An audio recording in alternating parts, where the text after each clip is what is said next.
What's up, Savvy expats? It's Julio back again for another video. It's no secret that the Philippines is one of the go-to slices of paradise for tourists. As enticing as it is, we're greeted with smiling faces, a low cost of living, and a tropical weather. But there is one downside that often goes unconsidered when it comes into going into this country.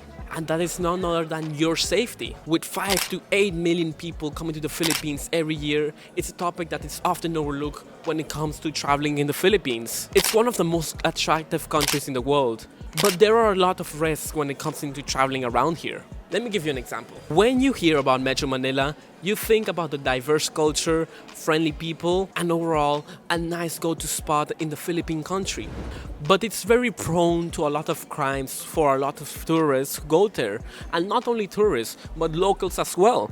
People in certain parts of Manila are often victims of pickpocketing, mugging, and scammers. However, that is not the full story about Metro Manila and the Philippines overall. That is why in today's video, we're going to dive into the top 3 most dangerous places in the Philippines. So let's get into it. Let's start with the first most dangerous place, which is Quezon City. Quezon City is the biggest city of the Philippines. With a population between 2.7 million and 2.9 million, Quezon City is a highly urbanized area, popular for its media, commerce, and sports. But since it has such a high population, of course it's going to be more prone to high crime rates. On the minor side, the most common crimes are obviously pickpocketing and scamming. But Quezon City, on the major side, according to my research, it's very prevalent for this city to suffer offenses like theft, sexual assault, and armed robbery. Not to mention, there has been several incidences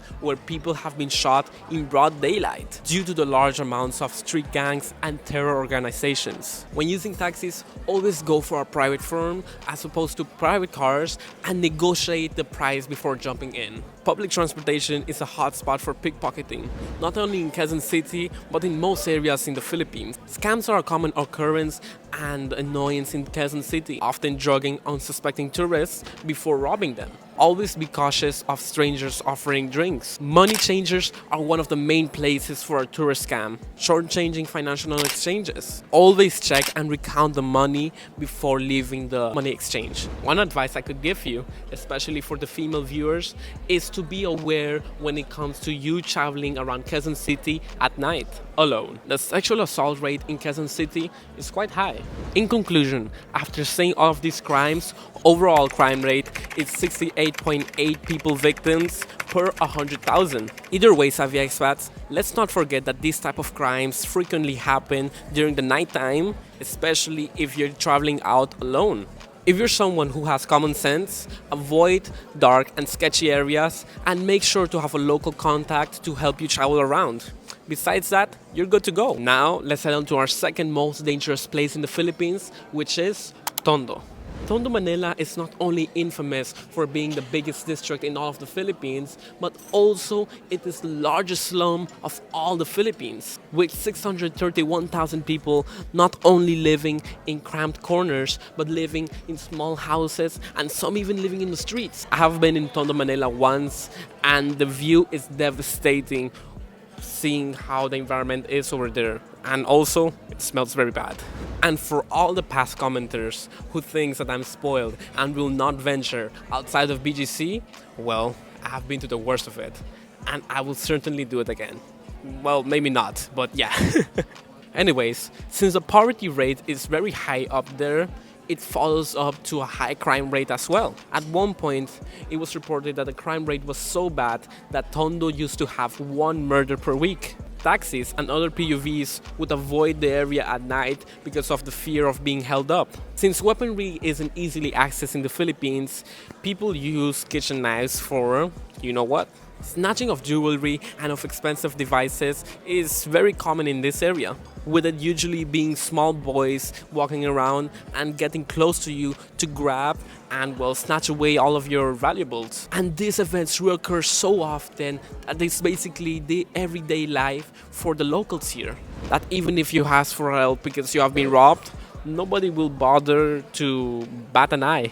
I guess that is how risky it is to be in that area and to meddle within other people's business. As you would expect, they're more likely to rob a foreigner roaming around those areas than an average local over there. And one last thing.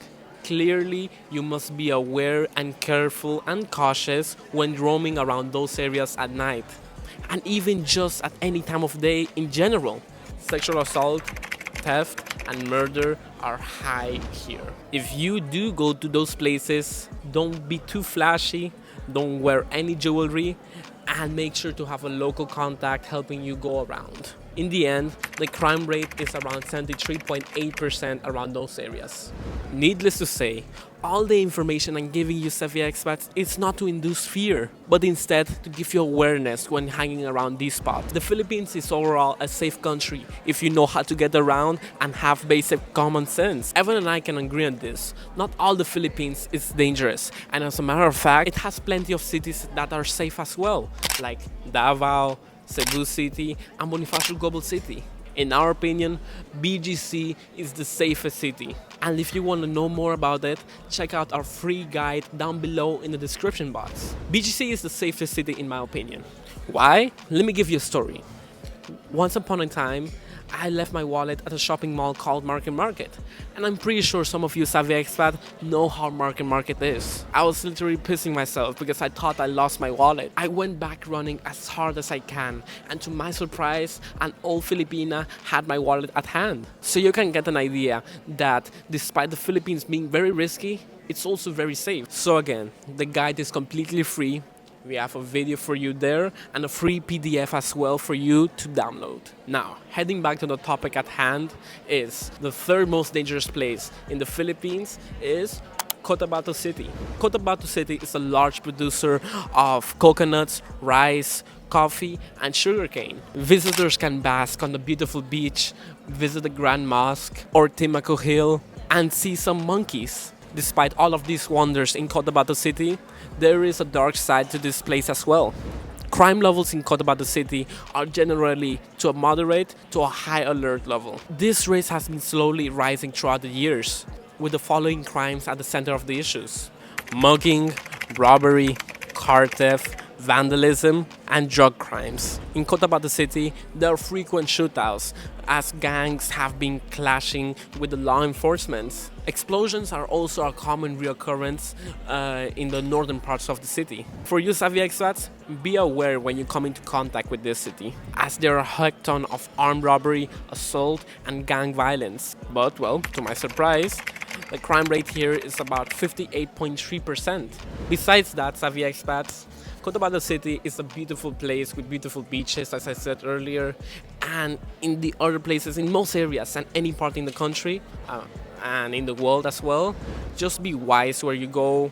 Don't go out at night.